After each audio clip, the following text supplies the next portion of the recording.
Daily. Taste the Daily. Hyderabad bullion market లో వెండి ధరలు చుక్కలు నట్టుతున్నాయి. ఇక నిన్న 11,000 పెరిగిన వెండి ధర ఇవాళ మరో 2,000 పెరిగింది. దీంతో అసలే బంగారం ధరలు పెరిగిన నేపథ్యంలో కొనుగోలుదారులకు వెండి సైతం కన్నీరు పెట్టిస్తుంది. తాజాగా పెరుగుదలతో కిలో వెండి 2,24,000 రూపాయలకు చేరింది. ఇక బంగారం సైతం ఇవాళ 330 రూపాయలు పెరిగింది. తాజా పెరుగుదలతో ప్రస్తుతం 24 క్యారెట్ల 10 గ్రాముల గోల్డ్ ధర 1,34,840కు చేరింది.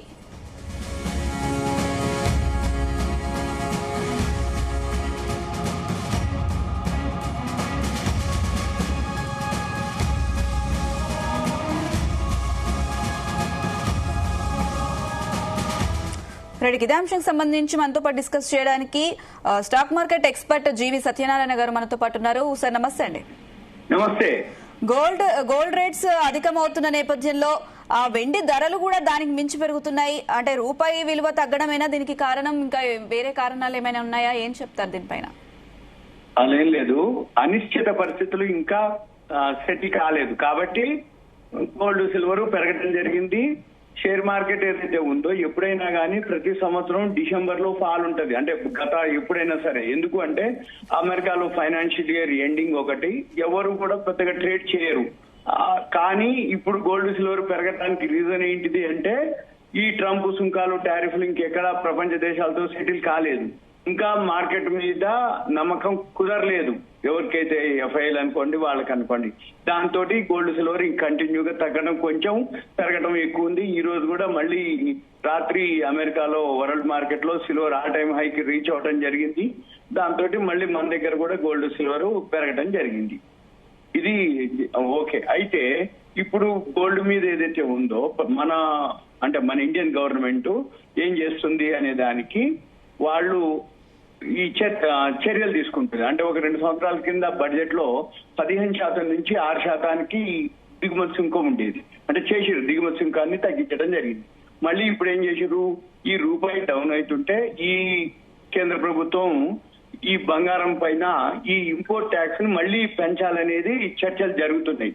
దీని తర్వాత ఏమైతుంది అంటే ఇంపోర్ట్ ట్యాక్స్ పెంచడానికి కారణాలు ఏంటిది అంటే అంతకుముందు 15% తగ్గించిన తర్వాత ఇప్పుడు మళ్ళీ ట్యాక్స్ పెంచే ఆలోచనలో ఉన్నారు. ఎందుకు అంటే ఈ ద్రవ్య లోటు అంటారు, కరెంట్ అకౌంట్ డెఫిసిట్, దాన్ని నియంత్రించడానికి, ఇప్పుడు రూపాయి ఏదైతే పతనం అవుతుందో దాన్ని కాపాడడానికి, ఇప్పుడు అంతర్జాతీయ మార్కెట్ లో ఈ డాలర్ కి మన రూపాయికి ఏదైతే ఉందో ఆల్ టైం కనిష్టానికి మన రూపాయి పడిపోవటం, వీటన్నిటితోటి ఈ దిగుమతి చేసుకునే మన వస్తువుల పైన మనకి ఎక్కువ అవుతుంది. అంటే డాలర్ ఎక్కువ అయ్యేటప్పటికి దానికంటే విలువ పెరిగిపోతుంది.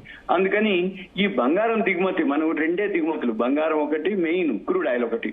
క్రూడ్ ఆయిల్ ధర తక్కువ ఉంది కాబట్టి ఇబ్బంది లేదు. కానీ బంగారం ఎప్పుడైతే ధర పెరిగిందో మనం డాలర్ లో దిగుమతి చేసుకునేటప్పటికి మన దగ్గర ఉన్నటువంటి విదేశీ మారక నిల్వలు అయిపోతుంటాయి అన్నమాట. అందుకని ఈ వాణిజ్య లోటు ఉంటుంది. ఈ వాణిజ్య లోటుని మనం ఇది పెరిగిపోతుంది కాబట్టి ఎగుమతుల కంటే దిగుమతులు ఎప్పుడైతే ఎక్కువైతాయో వాణిజ్య లోటు ఎప్పుడైతే ఏర్పడుతుందో దీన్ని కోసం అని చెప్పేసి ఇప్పుడు మన ప్రభుత్వం దాన్ని ఆ లోటుని పూడ్చాలి అని అంటే దీన్ని సుంకం పెంచాలి, ఏది దిగుమతి సుంకం. అయిన తర్వాత ఇప్పుడు ఈ భౌగోళిక రాజకీయ ఉద్రిక్తాలు, ఈ ట్రేడ్ డీలు, ఈ అంతర్జాతీయ అనిశ్చితి, ఈ ప్రపంచ వ్యాప్తంగా బంగారం ఏమైతుంది, గోల్డ్ సిల్వర్ బాగా పెరగడం జరిగింది, రోజుకి పెరగడం జరిగింది. విత్ ఇన్ 1 year లోనే గోల్డ్ అయితే 60% పెరగడం జరిగింది. విత్ ఇన్ 2 years లోనే మనం అంటే ఒకసారి అంతకుముందు 60,000 ఆల్ టైం అయిపోవడం జరిగింది. తర్వాత 80,000 తర్వాత 1,00,000 అయింది.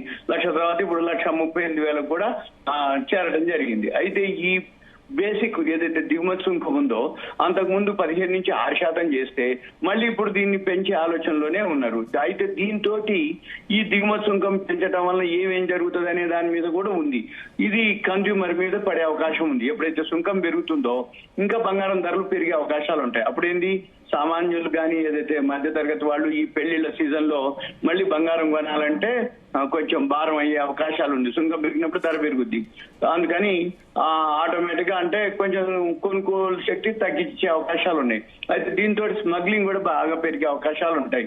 ఎప్పుడైతే దిగుమతి సుంకం పెరుగుతుందో ఈ దిగుమతి సుంకం పెరిగినప్పుడు ఏమైతుంది, స్మగ్లింగ్ ఎక్కువ జరిగే అవకాశాలు ఉంటాయి. దాంతో ఏమైతుంది, అందరూ తక్కువ ధర కోసం అక్రమ మార్గాల్లో ఈ స్మగ్లింగ్ చేసే అవకాశాలు అవకాశాలు ఉన్నాయి. అందుకని వాళ్ళు ఈ సుంకాలు పెంచే దానికోసం వరల్డ్ గోల్డ్ కౌన్సిల్ వాళ్ళు హెచ్చరించడం జరిగింది. అప్పుడు మళ్ళీ మనం సుంకాలు పెంచడం వల్ల దీనికంటే కొనుగోలు శక్తి తగ్గిపోతుంది, ఈ స్మగ్లింగ్ పెరిగే అవకాశాలు ఉంటాయి అనేది ఒకటి. ఇంకోటి ఏంటిది, ఈ వరల్డ్ గోల్డ్ కౌన్సిల్ ఇంకోటి కూడా చెప్పడం జరిగింది. ఎప్పుడైతే ఈ ధరలు పెరుగుతాయో జ్యువెలరీ పరిశ్రమ ఏదైతే ఆ జ్యువెలరీస్ ఎవరైతే ఆభరణాలు తయారు చేస్తారో వాళ్ళందరికీ పని తగ్గిపోతుంది. ఎందుకోసం అంటే ఎప్పుడైతే ధరలు పెరిగి కొనుగోలు శక్తి తగ్గిపోతే వాళ్ళకి పని ఉంటుంది అన్నట్టు. అప్పుడు ఆ కార్మికుల ఉపాధి మీద కూడా ప్రభావం పడుతుంది అనేది. అయితే ఇప్పుడు భారత్ నుంచి ఏదైతే మనం ఎక్స్పోర్ట్ చేస్తాం, జనరల్ గా మనం గోల్డ్ ఏం చేస్తామంటే ఇండియా రా మెటీరియల్ అంటే గోల్డ్ బార్లని ఇంపోర్ట్ చేసుకొని మనం ఏం చేస్తాం, ఇండియాలో మన దగ్గర కార్మిక శక్తి చాలా ఉంది అనమాట. ఈ వాళ్ళ కోసం ఉపాధి కానీ ఆర్నమెంట్స్ బాగా తయారు చేసి మళ్ళీ మనం ఈ ఆర్నమెంట్స్ ఎక్స్పోర్ట్ చేస్తాం. అంతర్జాతీయ మార్కెట్ లో మనం ఎక్స్పోర్ట్స్ లో ఉంటాం అనమాట. అయితే జనరల్ గా జరిగేది అది.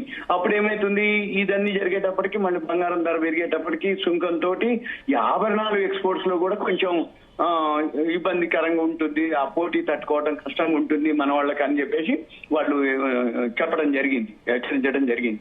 అయితే మళ్ళీ ప్రత్యామ్నాయ మార్గాలు కూడా చూడాలనేది. అంటే ప్రభుత్వం కేవలం పన్నుల మీద ఆధారపడకుండా భౌతిక అంటే ఫిజికల్ బంగారాన్ని దిగుమతి తగ్గించడానికి ప్రయత్నాలు చేయాలనేది ఒకటి.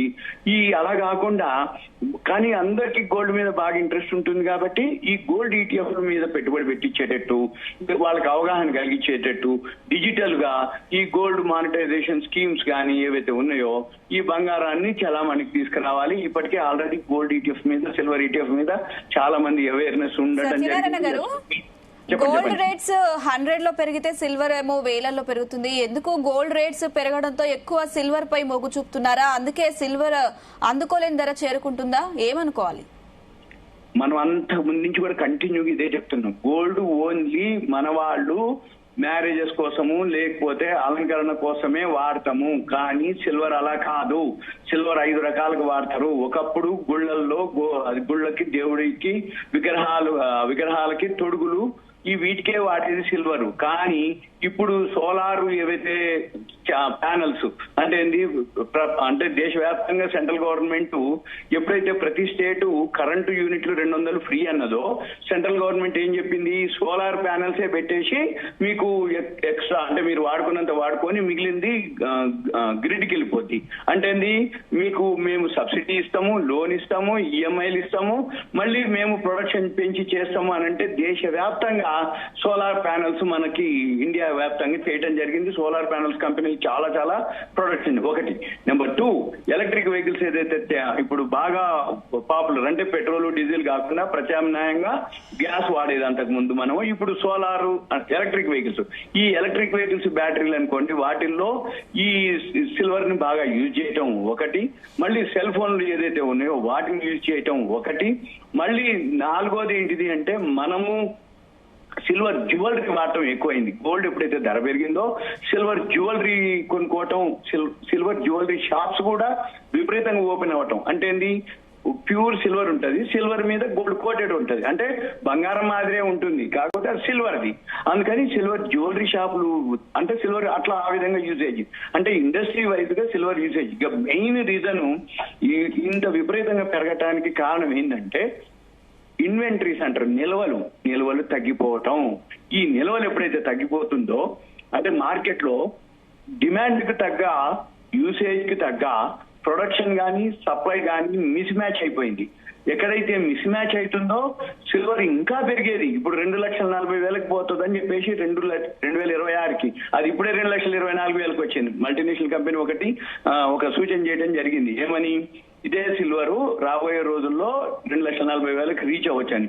ఆల్రెడీ 2,24,000 రీచ్ అయింది. అంటే 2,40,000 దానికి నెగ్లిజిబుల్ అనమాట. ఇంకో 16,000 పెరగటం అంటే పెరిగినా అలానే పెరుగుతుంది సిల్వర్, పడ్డాలని. కానీ పడే అవకాశాల కంటే పెరిగే అవకాశాలు ఎందుకు ఎక్కువ ఉన్నాయి అంటే ఇదే మెయిన్. ఇన్వెంటరీస్ ఏవైతే ఉన్నాయో నిల్వలు బాగా తగ్గిపోవడంతో డిమాండ్ ఆర్టిఫిషియల్ గా ఏర్పడటం జరిగింది.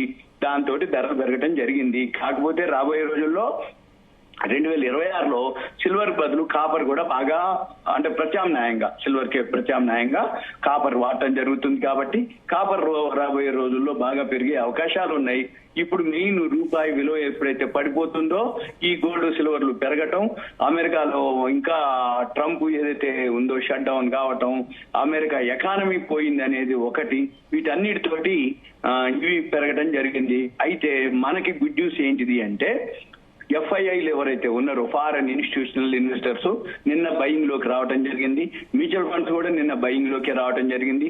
ఎప్పుడైనా కానీ ఫారెన్ ఇన్స్టిట్యూషన్లు మ్యూచువల్ ఫండ్స్ ఇద్దరు బయింగ్ లోకి వస్తే మన మార్కెట్లు పెరగాలి. కానీ నిన్న తగ్గింది అని అంటే కొనుక్కోవడానికి అవకాశం ఛాయిస్ అనేది ఒకటి. ఇద్దరు కనుక అంటే ఫారెన్ ఇన్స్టిట్యూషన్లు మ్యూచువల్ ఫండ్స్ ఇద్దరు కనుక అమ్మితే మార్కెట్ ఫాలో అవ్వాలి. ఇదన్నీ థియరీ.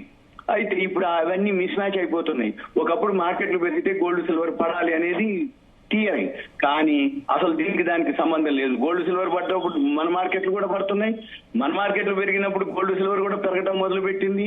అయితే ఇక రాబోయే రోజుల్లో అంటే వోలటాలిటీ ఇండెక్స్ ఉంటది, అది కూడా మామూలుగానే అంటే ఉంది, అంటే అది కూడా ఏం చూపిస్తుంది, కొనుక్కోమనే చూపిస్తుంది, అంతే తప్ప అదేం లేదు. ఇంకా మెయిన్ ఈ సిల్వర్ కానీ మీరు అన్నట్టు గోల్డ్ కానీ బాగా పెరిగితే టెక్నికల్ ఇండికేటర్స్ అన్ని ఆల్ టైమ్ హైలోనే ఉన్నాయి. అంటే ఓవర్ బాట్ అంటుంది దాన్ని. ఈ ఓవర్ బాట్ అంటే కొనటం, ఓవర్ అంటే ఎక్కువైపోయింది అని ఏ టైంలో అయినా కరెక్షన్ రావచ్చు అని టెక్నికల్ గా చూపిస్తుంది. కానీ ఎప్పటికప్పుడు తగ్గేది కొంచెం, పెరిగేది ఎక్కువ మీరు అన్నట్టు. అయితే ఇక ఇన్వెస్టర్లు ఏం చేయాలి మరి 2026కి ఏం పెరుగుతాయి అంటే సింపుల్ గా ఇప్పుడు అమెరికా రష్యా ఏవైతే ఉన్నాయో అవి ఎకానమీ స్లో డౌన్ అయింది. అమెరికా అయితే ఇన్ఫ్లేషన్ పెరిగింది, ఎప్పుడూ లేనటువంటి చరిత్రలో లేనటువంటి షట్ డౌన్ చాలా రోజులు జరగడం జరిగింది. మళ్ళీ ఇప్పుడు అక్కడ సుప్రీంకోర్టు తీర్పు ఒకటి ఉంది, అమెరికా అనేది స్లో డౌన్ ఒకటి. నెంబర్ 2 రష్యా ఉక్రెయిన్ వార్ తర్వాత రష్యా స్లో డౌన్ అయింది. ఇక ఇప్పుడు ఉన్న వాటిల్లో అమెరికా చైనా మర్చిపోవాలి. ఏది బాగా గ్రోత్ ఉండే దేశాలు ప్రపంచ దేశాల్లో అమెరికా రష్యా అని చెప్పుకుంటాం కాదు, నెక్స్ట్ చెప్పుకునేది మనము చైనా చెప్పుకోవాలి. చైనానే చెప్పుకుంటాము, చైనానే పెరుగుతుంది. 2026లో ఎకానమీ స్ట్రాంగ్ ఉంది.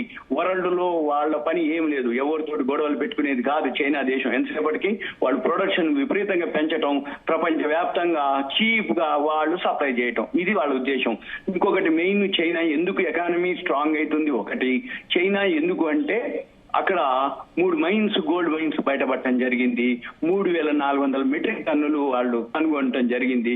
3,400 మెట్రిక్ టన్నులు అంటే మామూలు కాదు. ప్రపంచాన్నంతా కూడా ఆధిపత్యంలోకి వాళ్ళు వచ్చే అవకాశం ఉంది. రెండోది వాళ్ళు కష్టపడే మనస్తత్వం అంటే ఏ వస్తువు అయినా కానీ టెక్నాలజీలో కానీ వాళ్ళు బాగా కష్టపడతారు, ప్రపంచ వ్యాప్తంగా తక్కువ రేటుకి సప్లై చేయగలుగుతారు. కాబట్టి ఇంకా వాళ్ళకి ఎకానమీ స్ట్రాంగ్ అయ్యే అవకాశాలు ఉన్నాయి. ఇప్పుడు అమెరికా ఎందుకు వీక్ అయింది అంటే ట్రంప్ వచ్చిన దగ్గర నుంచి జో బైడెన్ ఏదైతే జీవోలు పాస్ చేసిండో అవన్నీ క్యాన్సిల్ చేయటం, ప్రపంచ దేశాల మీద అన్నిటి మీద సుంకాలు టారిఫ్లు వేయటం 1 సంవత్సరం నుంచి నడుస్తూనే ఉంది. మన ఎక్స్పోర్ట్స్ ఆగిపోవటం, ప్రపంచ దేశాలన్నీ కూడా ఎక్స్పోర్ట్స్ బంద్ చేయటం, మళ్ళీ వీటన్నిటితోటి ఈ గోల్డ్ సిల్వర్ పెరగటానికి మెయిన్ రీజన్ ఈ రష్యా ఉక్రెయిన్ వార్ టైంలో రష్యా వాళ్ళవి అమెరికాలో డాలర్లు ఉన్నాయి. ఈ రష్యా వాళ్ళు అడగడం జరిగింది, ఇక్కడ యుద్ధం జరుగుతుంది మాకు డాలర్లు మాకు ఇమ్మంటే అప్పుడు ఆ టైంలో వాళ్ళు సతాయించడం జరిగింది, అంటే ఇబ్బంది పెట్టడం జరిగింది. అప్పుడు ప్రపంచ దేశాలు ఏం గుర్తించినాయి, ఈ ఇప్పుడు రష్యా వాళ్ళవి డాలర్లు అమెరికాలో ఉంటేనే ఇవ్వట్లేడు. ఇక ఒకవేళ రేపు ఎప్పుడన్నా మనకు అవసరం పెడితే అమెరికా వాడు మనకి ఇవ్వడం చాలా కష్టము అనే ఉద్దేశంతో వాళ్ళు గోల్డ్ సిల్వర్ మీదకి ఫోకస్ చేయడం జరిగింది. అదే గోల్డ్ సిల్వర్ తోటి మార్కెట్లు పెరగడం జరిగింది. అందుకని గోల్డ్ సిల్వర్ తగ్గినప్పుడల్లా కొనుక్కోవచ్చు. ఈ ట్రంప్ సుంకాలు టారిఫ్లతోటి ఇంకా అంటే 2026 కూడా అలానే ఉండొచ్చు. ఇవన్నీ అయితే తప్ప, ఇవన్నీ సెటిల్ అయితే తప్ప, ఇవన్నీ క్లియర్ అయితే తప్ప అప్పటి వరకు గోల్డ్ సిల్వర్ కాపర్ ఓకే. అయితే ఇన్వెస్టర్లు ఏం చేయాలంటే చైనా ఈటీఎఫ్లు ఉన్నాయి, అవి కొనుక్కోవాలి. రెండోది అమెరికా ఈటీఎఫ్లు ఉన్నాయి. అమెరికా ఈటీఎఫ్లు అంటే ఏంది, అమెరికా ఎలా అని ఉండని నెట్ఫ్లిక్స్ అని, అమెజాన్ అని, ఫ్లిప్కార్ట్ అని, ఎన్విడియా అని, యాపిల్ అని అవన్నీ చాలా ఉన్నాయి. అవన్నీ కలిపి ఒక ఈటీఎఫ్ ఉంటుంది, exchange traded funds. Gold ETF మాదిరి, సిల్వర్ ఈటీఎఫ్ మాదిరి యుఎస్ఏ అమెరికా ఈటీఎఫ్ ఉంది, చైనా ఈటీఎఫ్ ఉంది, హ్యాంగ్సంగ్. ఇలా ఈటీఎఫ్లు ఏవైతే ఉన్నాయో అవి కనుక సిస్టమేటిక్ ఎస్ఐపి ద్వారా కానీ తగినప్పుడల్లా కొనుక్కోవచ్చు. కొనుక్కొని కనుక మంత్లీ ఎస్ఐపి మాదిరి వారానికో 15 రోజులకో ఎంత ఉంటే అంత చాలా చిన్న అమౌంట్లు. చైనా ఈటీఎఫ్ అయితే 25 రూపాయలే, 26 రూపాయలే. ఒక 25 రూపాయలు ఉంటే ఒక ఈటీఎఫ్ కొనుక్కోవచ్చు. ఒక 2500 ఉంటే ఒక 100, ఒక 1000-1200 ఉంటే ఒక 50 ఈటీఎఫ్లు. అట్లా కొనుక్కుంటూ పోతే యావరేజ్ అయిపోతుంది 2026 ఎండింగ్ కల్లా మామూలుగా రావు పైసలు. అది అన్నమాట. అయితే ఇదంతా కూడా ఒక ఎడ్యుకేషన్ పర్పస్ మాత్రమే. ఎవరైతే ట్రేడింగ్ కానీ ఎవరైతే కొనుక్కుంటారో మళ్ళీ వాళ్ళు ఓన్ హోంవర్క్ చేసుకోవాలి. నా మీద అనొద్దు. ఎందుకోసం అంటే ఇవన్నీ సూచనలు నా అభిప్రాయం వరకే. ఓకేనా? ఓకే అండి, థ్యాంక్ యూ సత్యనారాయణ గారు. Right, thank you.